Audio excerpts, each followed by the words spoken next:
portion of troubleshooting, we want to talk about how to resolve any time you may run into a brake that just seems like it won't fill. How can you address that? Well, there are a couple things we can kind of be as the first technique you would use. The first thing we would recommend is to use a massaging technique.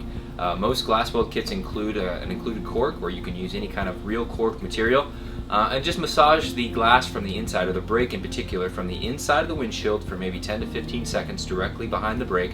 This causes kind of a pumping action on the brake, flexing all of the legs simultaneously, and can really help to get the resin flowing within the brake, especially on a complex brake. The other technique is flexing, and as you've seen in some of our other videos, we do show using the fixed tip probe, both flexing before starting the brake to help open and connect any of the legs or fissures inside of the brake, as well as during the vacuum and during the injection cycle. So doing this can help to move the resin along, especially on a complex brake. The other thing that you might want to keep in mind is something we addressed in another one of our videos, but the injector being too tight against the glass. If the injector is too tight against the glass, you may have trouble getting the brake to fill. So if that's the case, one of the first things you can try is just kind of spinning your EcoVac off just slightly, loosening it just slightly. That may help to get the resin to flow.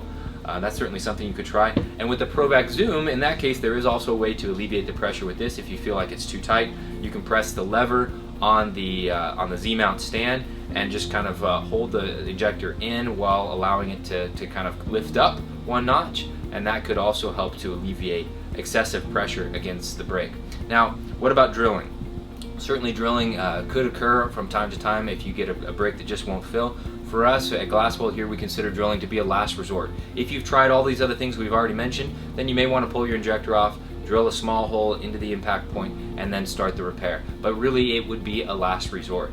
The one other possibility when it comes to your brakes not filling is that the brake may actually be on the inside of the windshield. It may appear to be on the outside of the windshield, but it may actually be on the inside. If it is on the inside, you can typically check that with a razor blade or a probe, kind of feeling if you can feel the edges of the crack or of the impact point on the inside of the windshield.